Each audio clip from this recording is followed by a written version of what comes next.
Okay, this is from Brother Jafari, and it's introducing Imotekh and the Sautek Dynasty by Baldermort. Now, this was made in late 2019, and this has been up there for a little bit now. In fact, it's one of my earliest requests, and I'm going to be trying to work my way down from here. We're just going to get into this in a few seconds. I'm going to be opening up a new tab on the Discord specifically for requests that are actual series. So, right beneath this on the request tab, there is Neckbeardia's The Adventures of the All Guardsman Party. Now, that's a series. There's also another series that Dark Elite from Discord recommended to me, done by Major Kill on the Homebrew Adventures. There's the Emperor's, the Orc Emperor series that's done by No Man.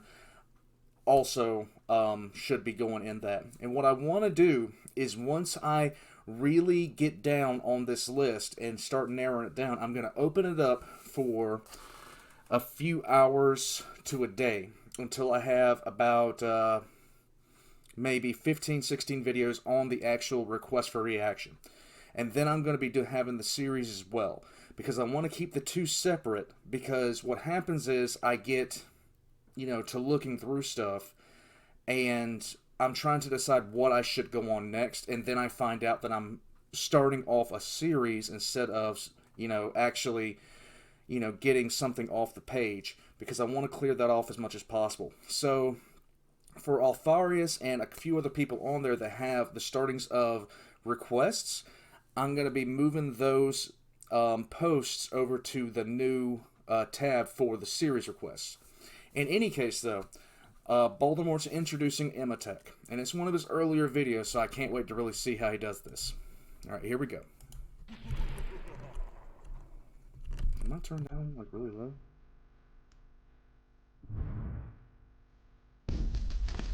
There we go. Mandragora was always an important world, a hub for the Necron armies that did battle on the eastern rim of the galaxy. It was built as a shining, gilded world of glorious mausoleums and towering sepulchres, the physical manifestation of the Necrontyr obsession with death. When the war in heaven ended, Mandragora's stasis crypts were filled with some of the finest warriors of the Necron dynasties. The planet's defenses were second to none, as befitted a world of its status, and it survived the Great Sleep intact.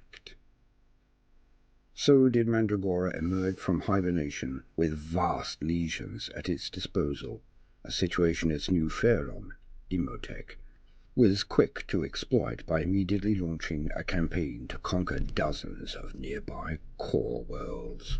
At the risk of sounding insanely heretical at this point, the aesthetic of the Necron fleet is fucking beautiful. I don't too much like Necron ground troops. I have my reasons. Yes, they do look good. They fit perfectly with the setting, everything else like that. But the ships the Necrons employ are just fucking beautiful when it comes down to it. The Sautek Dynasty. The Implacable Tempest. The Sautek Dynasty is known for two things above all: the merciless efficiency with which they disassemble the armies of their foes, and the Byzantine hierarchy that governs them. With every year the Sautek absorb, annex or conquer new worlds and lesser dynasties. Each fresh acquisition made a shining cog in their silvery machinery of destruction. Like a steel claw bursting from the heart of the galaxy, the Sautek Dynasty emerged from the Great Sleep in a storm of death and destruction. Unified under the iron will of Imotekh the Stormlord, the Sautek wield a power and purpose like no other dynasty. From their crown world of Mandragora, the implacable legions of Imotekh spread out across the stars, bringing more and more worlds under the rule of the Pharaoh. Even other Necron dynasties bowed down to the power of the Sautek, joining the ranks of the Stormlord's armies.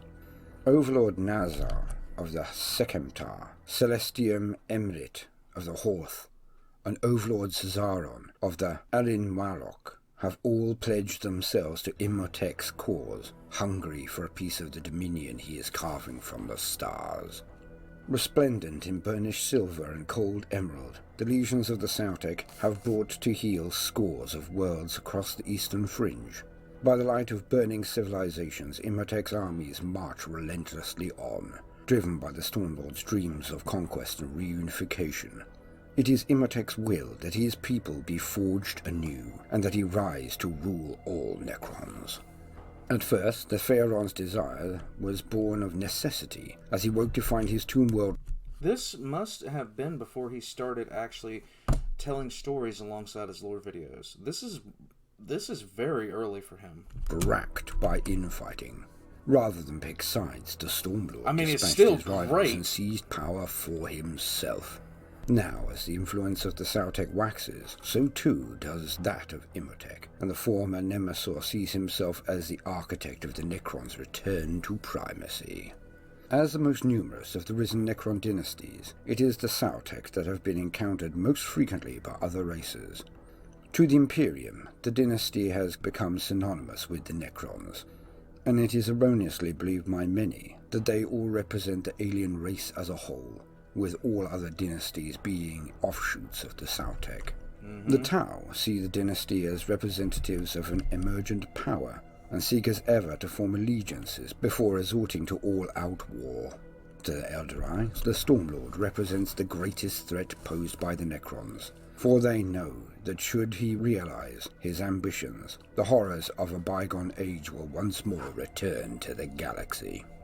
Imotekh himself understands that the enemies of the Sautek are many and powerful, perhaps too many to defeat with force of arms alone.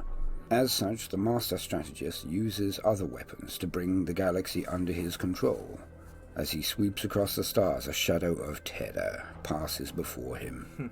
The worlds he plans to conquer are racked by violent storms. His voice is so perfect for everything lore-related, it's not even funny. And scorched by unnatural lightning. Armies that march out to meet the Stormlord disappear into his shadow, and so the legend of terror grows. On their dark reputation alone have systems surrendered to the Sautek, preferring a life as slaves of the Necrons to annihilation at the hands of their legions. So it is that the relentless expansion of the Sautek continues, and Imotekh takes another step towards total domination. The Sautek have the following dynastic attributes. They have as their most treasured heirloom the abyssal staff. To quote, "To succumb to the swirling ebon mist called forth from an abyssal staff is to be swallowed by impenetrable madness. Legend has it that Sautek cryptex have embedded each of these artifacts with a tiny sliver of the necrodermis of the deceiver, allowing the bearer to summon wisps of shadow imbued with the star god's anarchic insanity. These emanations drive victims to tear at their flesh and gouge out their eyes, gibbering uncontrollably." Okay, I just gotta say it. So every single time that I look at Necrons or I hear Necron lore, I remember only one thing, and it's a line from Dark Crusade. And if you played Dark Crusade, you know well enough this quote: "The living have captured another servitor. Do not let them savor their petty victory." And I hear that in my fucking head constantly, because every single fucking time I played that damn game, if I played as the Necrons, I heard that on loop every time during that one mission to capture the starport. Open fire on their allies. The Sautek dynasty differ from even other Necrons in that they are masters of the dynastic codes of relentless advance. Nothing can halt the inexorable march of the Sautek. These disdainful conquerors will stop at nothing to retake their ancient domain, obliterating any who dare defy them in a storm of death and destruction.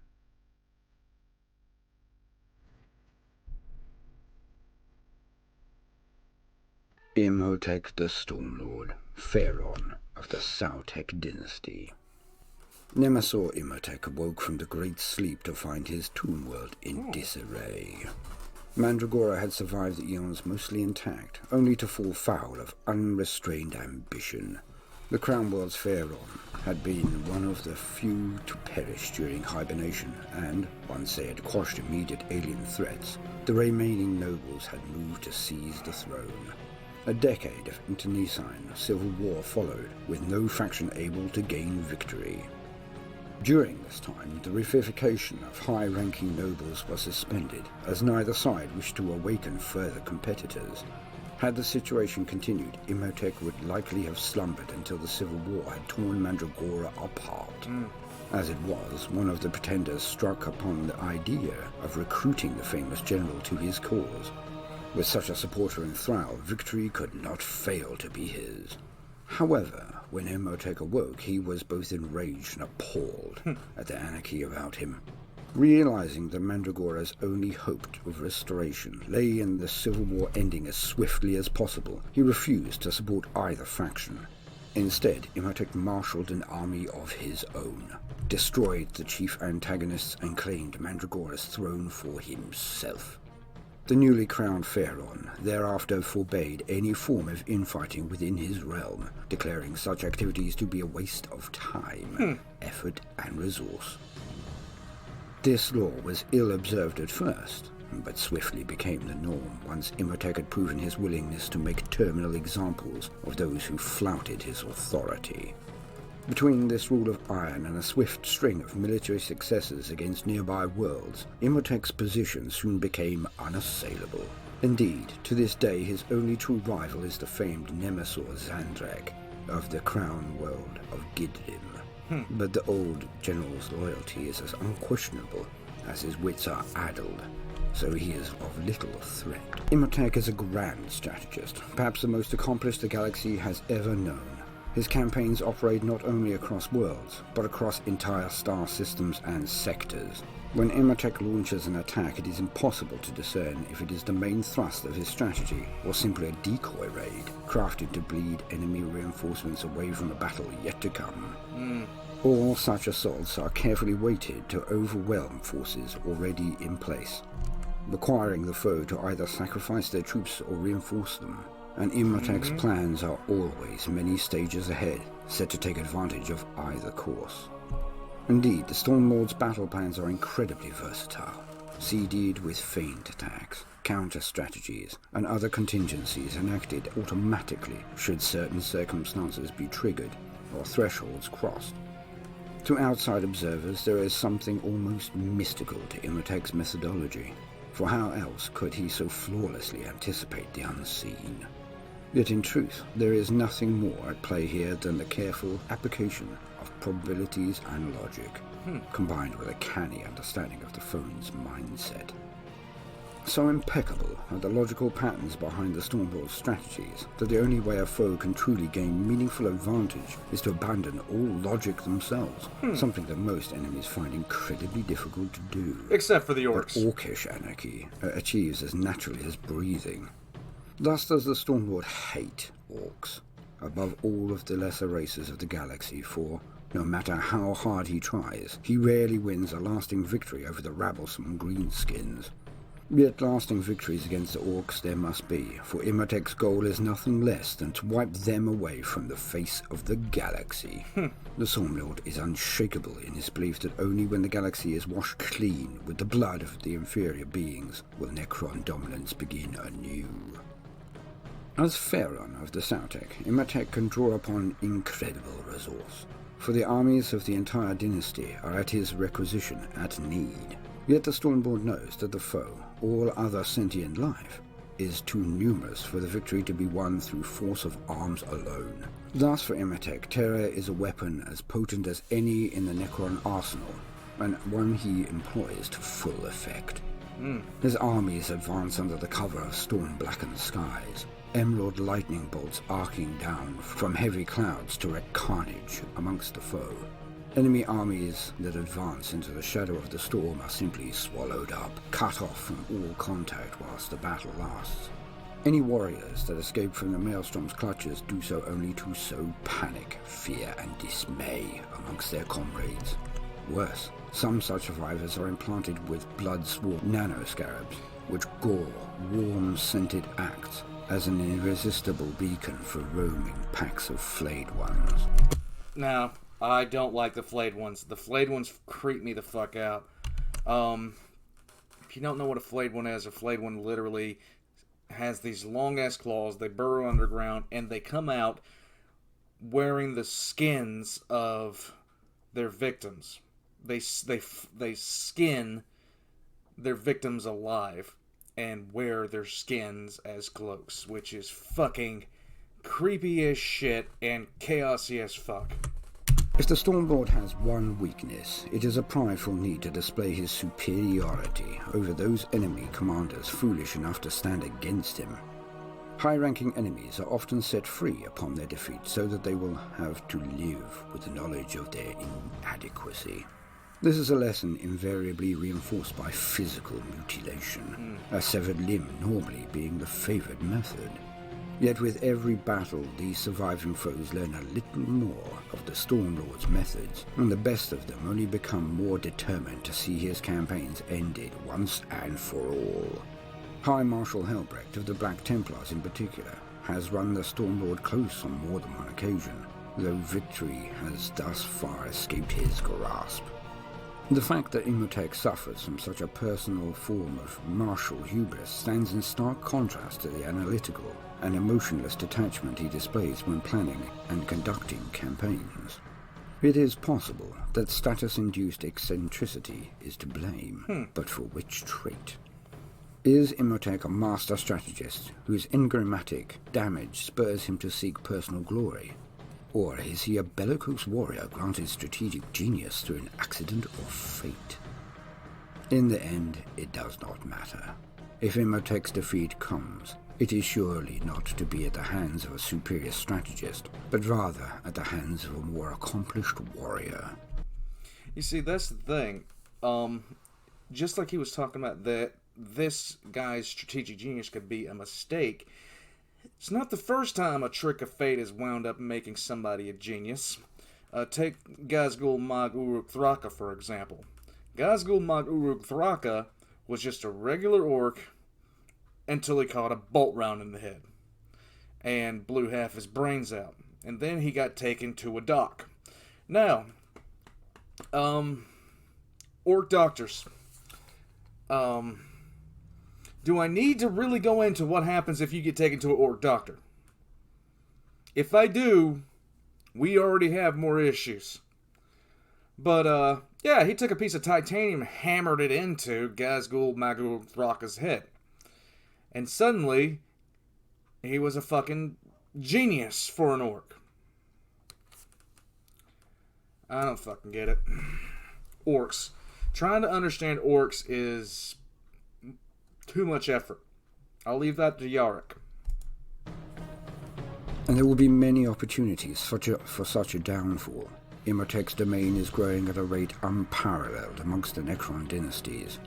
Over 100 tomb worlds lie under his regal command, and 5 times as many alien-held planets pay direct or indirect tribute. The number of alien civilizations Imotech has destroyed during his campaigns cannot be easily counted. Such a realm is as nothing when compared to the galaxy-spanning Imperium or the Necron dynasties at the height of their glory, but is nonetheless impressive for the work of mere centuries. The rapid expansion of Imotech's dynasty has now come crashing violently into the domain of other star-spanning empires. On Macragge, reports of Necron activity along Ultramar's northern borders have reached the attention of Marneus Calgar. Craftworld Iyanden also faces danger from the Sautek legions, as great a threat as the continued Tyranid menace and the demonic invasions that are now pouring from the Great Rift.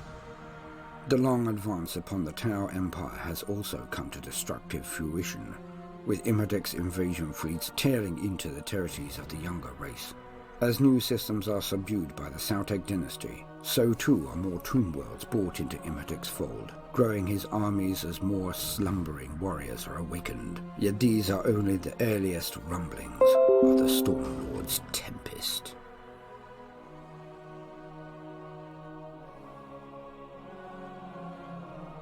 That is a very pretty ship, I swear to God. I don't like the color green. I don't. Another fine victory over the crew under the sword, Oberon. It seems strange to me that the enemy general saw fit to lose so many wild beasts upon the field of battle. Their so-called tactics become more desperate and barbaric by the day. So long as we stand tall, old friend, we shall avail them naught. Onwards! Saw Zandrek to Vargard Oberon, following the defeat of Tyranids splinter fleet Morgar.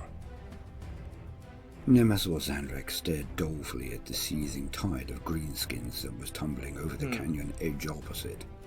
Some of the armored brutes died on impact, with the Necron warriors firing up at them from the bottom of the gulch. Many more struck axe first, their crunching impact causing the Necrons to phase out by the score. "These separatists are insane," said Zandrek, with a chattering sigh of exasperation. "They were supposed to be trapped at the edge of the cliff and not to voluntarily jump over it. The fine plan lies in tatters, Oberon." The hulking Vargard said nothing, for his emerald gaze was on the skies. There was a sudden roar, and a trio of orcs hurtled upon smoking jetpacks, bellowing as they fired their You okay? You're just sleeping. Okay. Sometimes the little puglet, her eyes stay open while she's sleeping, and it looks really kind of creepy. Just saying. primitive pistols at the Nemesaur. Oberon blinked from existence to reappear in the path of the bullets.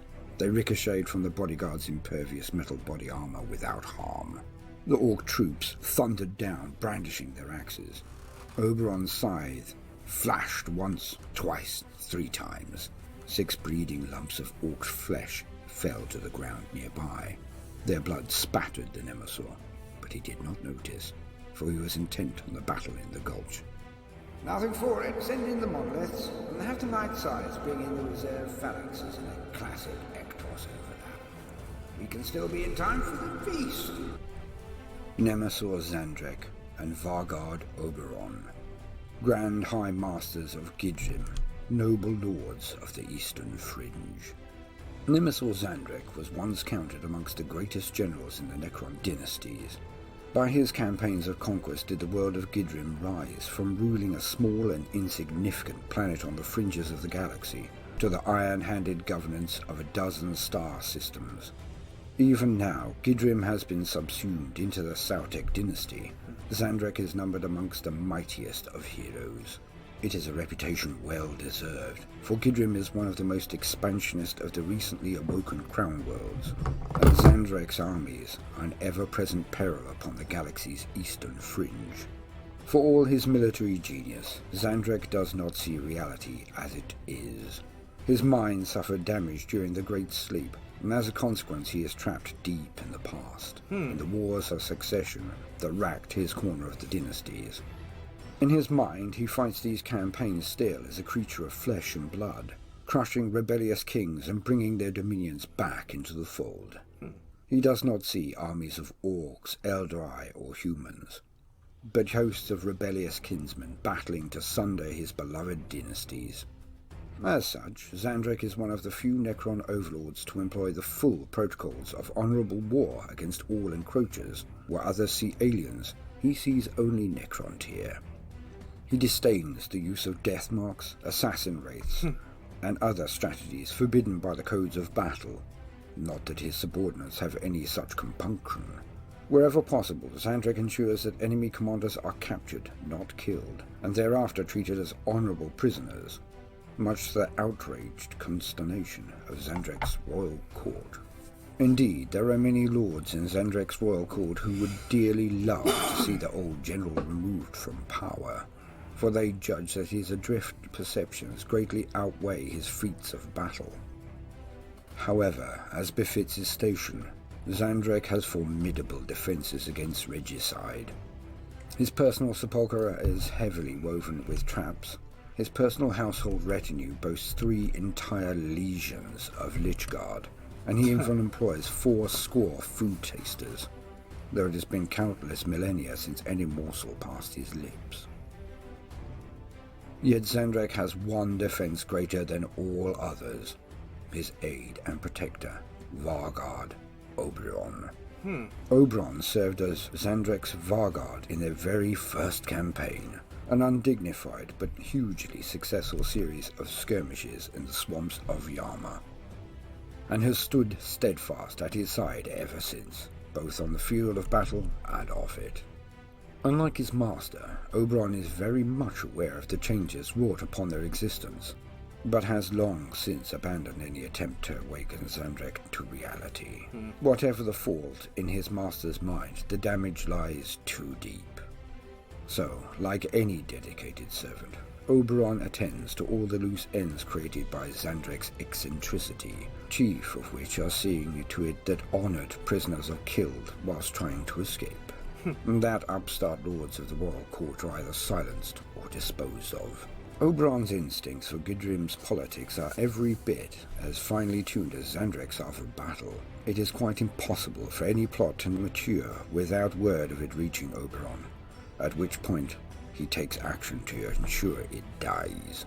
The exact method depends greatly on what Oberon considers to have the greatest impact.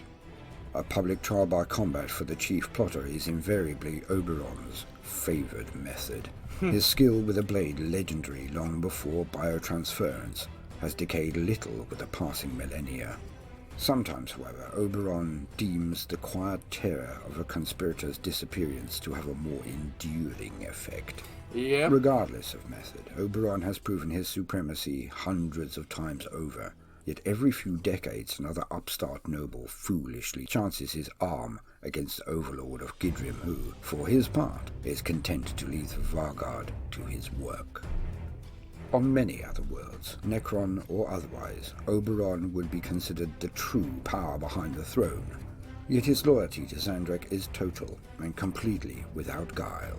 He seeks no reward beyond continued service, and has never displayed an iota of desire to rule through his master. On campaign, Xandrek and Oberon have proven to be an almost undefeatable combination. Xandrek seldom lowers himself to personal combat, but instead wields as a weapon the battlefield acumen that somehow remains undimmed by his faltering memory. Under his gaze... And see, that's the thing. Like, it just messed with how he perceives the people that he fights. It didn't do anything else to him. The mental affliction he has didn't do anything else to him. It just messed with the way he perceives those he fights. I thought that was an interesting twist when I first read about this character. The Necron armies of Gidrim react almost instantaneously to counter enemy strategies, shifting between aggressive and defensive postures at a moment's notice. With a few carefully chosen words of command, outflanking foes are isolated and crushed, enemy assault waves dispersed, and fire support positions obliterated. Such is Xandrek's crystal-perfect reading of the flow of battle that even the enemy's experienced veterans often seem like raw and fumbling recruits, as their tactic is anticipated and their every skill countered. For his part, Oberon fights in the front lines, wielding his war scythe with a precision to be expected of a warrior who counts his campaigns by the 1,000. Yet no matter how distant he is, Oberon always keeps close watch on Xandrek. His responsibilities as bodyguard outweigh any other considerations. Should Xandrek be threatened, Oberon always returns to his master's side in a shadowy flicker of energy. His Ghostwalk mantle is at all times locked to Nemesor's homing algorithm. It can teleport him and those nearby with utter reliability, allowing him to intervene in no time. It is well that Oberon is so dedicated, for few lords of Gidrim are eager to fight alongside their Nemesor.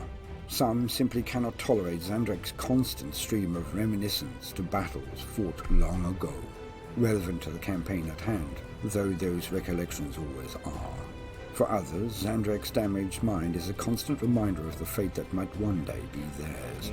Should need dictate they enter stasis sleep once more.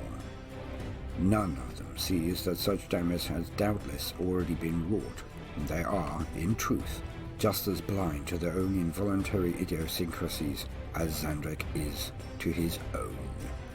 It speaks much to Xandrek's skill, and perhaps more crucially, those of Oberon, that despite the peculiarities in his tactics and his strict adherence to the Triarch's ancient codes of honor, he remains one of Imotech's finest generals. Together, Xandrek and Oberon form a bulwark against the teeming hordes of disorder that would encroach upon the Sautek dynasty.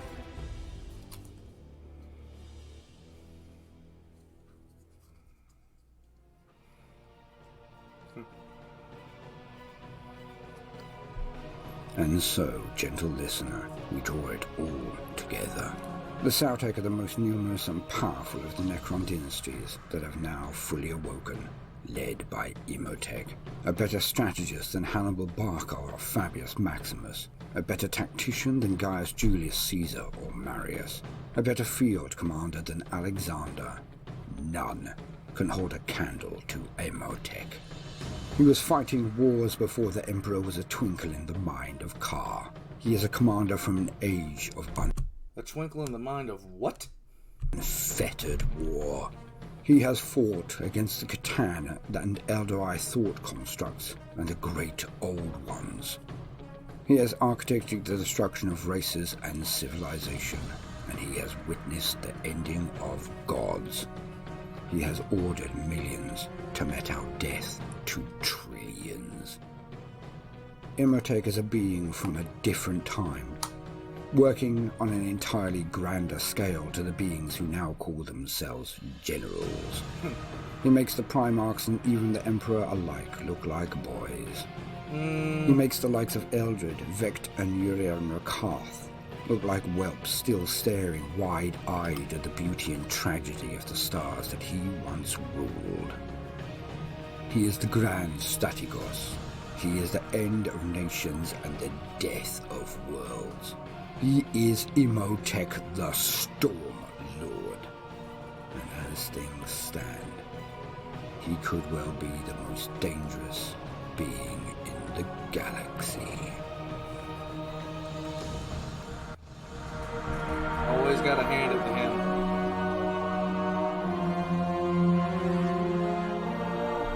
Okay, I'm gonna let it play. I refuse to end a Baldermort video until he says have fun.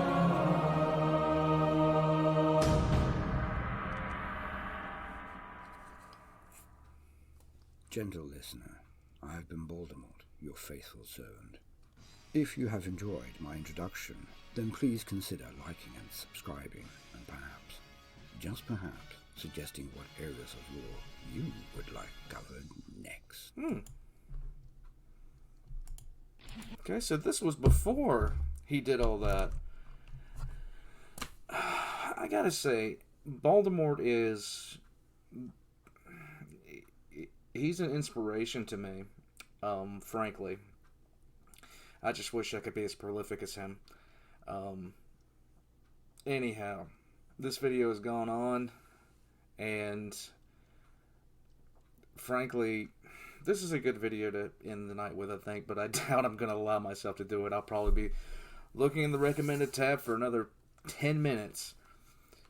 In any case, I'll catch you guys next time.